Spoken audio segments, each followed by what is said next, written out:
তদন্ত প্ৰক্ৰিয়া আগবাঢ়িছে ছিংগাপুৰলৈ অসম আৰক্ষীৰ দল ৰাওনা হৈছে একেটা সময়তে CIDয়ে ইজনৰ পিছত সিজনৰ ভাষ্য সংগ্ৰহ কৰিছে উল্লেখ্য বিষয়টো এইটোৱে যে শেহতীয়াভাৱে CIDত বহু শিল্পীয়ে বক্তব্য ৰাখিছে ভাষ্য প্ৰদান কৰিছে যিসকল অভিযুক্ত বুলি ইতিমধ্যে জেললৈ প্ৰেৰণ কৰা হৈছে তেওঁলোকৰ ওপৰত সন্দেহ তেওঁলোকৰ ওপৰত বহু অভিযোগ ৰাইজৰ আছে সেইবোৰ ইতিমধ্যে CIDৰ সন্মুখত অৱগত কৰিছে আৰু আজিৰ দিনটোতো আন কিবা গৰাকীও নিজৰ মন্তব্য আগবঢ়ালে CIDৰ সন্মুখত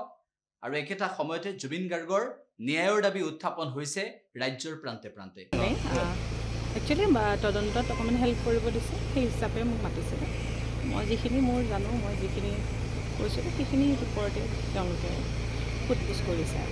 আপোনালোকে তাৰমানে যিখন শিল্পী সমাজৰ যে এফআইআৰ দিছিল তাত আপোনাৰ নাম আছে আপোনালোকৰ কি কি অভিযোগ আছে সেইখিনি সময়ত মানে আমি ন্যায়টো বিচাৰিছোঁ দুখীয়া শাস্তি পাওক কেনেকৈ কি ধৰণৰ হৈছিল সেই হিচাপে আমাৰ দিয়া হৈছিলে সেই হিচাপে তেওঁলোকে বিচাৰিছে মাতিছে যি জানো জুবিনদাৰ বিষয়লৈ বা তেনেকুৱা ধৰণৰ কথাই তেওঁলোকে আপোনাৰ সেইখিনি ৰেকৰ্ড কৰিছে হয় কোৰ্টত দিছে নেকি এতিয়া কোৱা নাই তেওঁলোকে কোৰ্টত ষ্টেটমেণ্ট ক'ব তেওঁলোকে কোৱা নাই মুঠতে কৈছে যে ফোন কৰিম তেওঁলোকে জনাম বুলি কৈছে গোটেই বিষয়টো ধৰক এতিয়াতো সকলোখিনি গমেই পাইছে যে কি হ'ল কি নহ'ল কিন্তু সকলো এটা বস্তু দিছে যে শেষৰ যিখিনি সময় সেইখিনি আমি জানিব বিচাৰিছোঁ একচুৱেলি তেওঁলোকেও সেইখিনিলৈ মানে বিচাৰি আছে গতিকে আমি আশাবাদী যে আমি নিশ্চয় ন্যায় পাম যিটো তদন্ত চলি আছে তদন্তটো আপোনালোক কেনেকুৱা তেওঁলোকে নিয়াৰিকেই কৰি আছে কাৰণ য'ত যেনেকৈ পাৰিছে সকলোকে মাতি এভিডেঞ্চ উঠাব চেষ্টা কৰিছে গতিকে আমি তাতে হেল্প কৰিব লাগিব দিয়কচোন কাৰণ আমি যিহেতু জাষ্টিচ বিচাৰি আছোঁ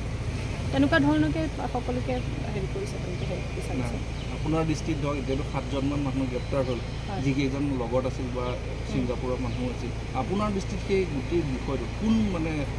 কালপিত বুলি ভাবে নিৰ্দিষ্ট এজনক ক'ব নোৱাৰোঁ কাৰণ নেগলিজেঞ্চি এজন আমাৰ সম্পদ বিশেষকৈ সেই সম্পদ হিচাপে